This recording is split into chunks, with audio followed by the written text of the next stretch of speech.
higher ed normally is, when it comes to funding, is again, I say these with generalities because every school is different, but what we've normally seen is funding comes either from a recreation department, an IT department, or a res life and housing or student life department. The reason for this is most of those directors are tied in some format to student success. Obviously, res life and housing or student life is a big one, and the fact that health and wellness is kind of a core of most universities and colleges, and inclusivity, right? That's kind of one of the things that happens, not only with companies now, but higher education and even K through 12. So one of those departments is likely to have it. What I like to tell people that are like, well, esports is way too expensive to build.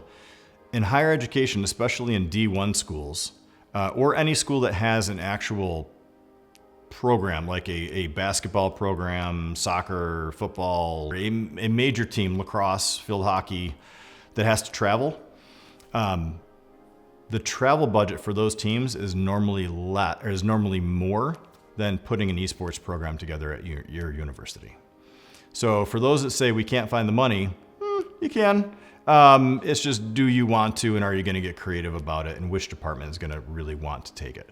If you align what the university is trying to put together from a goal set, you are able to tie a lot of that into esports because it checks so many boxes for higher education, whether it be 2-year or 4-year, doesn't matter. Now in K through 12, the reason I say it's not as difficult is because it is simplistic in the fact that it's very difficult usually to find funding, but there's certain ways that we found that we can help do it, or at least enlighten people as to how to do it. The first way is obviously through grants. There are federal grants like the ESSER fund, and there are state-based grants. Where things get a little confusing is that the state of New York might be different than Connecticut, which is different than Florida, which is different than Colorado, right? There is no definitive grant writing that is all esports across all of North America. There are state-based programs, there are district-based programs, depending on what district you're in. You can request it as just an after-school activity.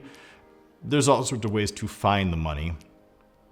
One of the ways that we have found to be most usable or easiest to find funding in K through 12, especially in high school, I would consider that to be like grades 9 through 12, is if a school is gutting or updating or modifying a CTE or STEM lab or a CS lab.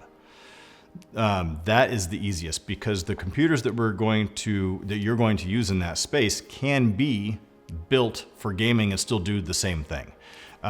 Gaming PCs are usually ultra powerful. They can run, unless you are specifically doing game design and making ridiculous environmental models, that you need something that has a special card for it, like a Quadro card from NVIDIA or a Threadripper from AMD. Most gaming PCs are plenty strong for CAD and Adobe and stuff like that. So we try to help you build that out. And now we get into spacing, and that's really where now you have a room that is usually a 32 by 32 space. Then we get in saying, how are you going to use this during the day? And that goes into our process. How are you using it? What are you doing during the day? Do you need to be modular? How many desks need to be in here? Like, how many people do you have to have in this classroom? What are you using it for in the front of the room? What do you want the space to be during the day? How do you want it to act at 3 o'clock? That is the way that we normally find funding and kind of jump in, is through that CTE, STEM, CS, tech type department that is looking to upgrade those spaces. And those do exist. I would say the majority of dual use spaces we do in K through 12 are exactly that. In middle school and elementary school, it's a little bit different. It could be just more of a health and wellness piece, an engagement piece of getting kids, like a tech classroom, one that's dedicated to technology. We've seen that before, and we've done some stuff around that, which is multi-use, that can kind of move around. And then oddly enough, even some of them are coming from We heard of one coming from cafeteria, where they had a stage up on some of the cafeterias have a stage on them. Some of those spaces are starting to be used because of the acoustics and things of that nature. They're almost putting esports spaces inside, or modular ones, so that after a cafeteria is done during a certain period of day, they can roll all these things out. They have a laptop cart and they can kind of set things up, and the stage is being part of that. The other one would be library funds. If schools are looking to get a library fund, and this happens in both college, university, K through 12, and even towns. Libraries, as you know, have books in them, and we have a lot of digital stuff going on, so not as many people read books. So libraries are trying to find ways to make more money and kind of offset some of the cost, and esports spaces within libraries are actually becoming a very big thing, and there is funding for libraries, both from government, federal government sometimes, definitely state, and sometimes town and municipal, things of that nature.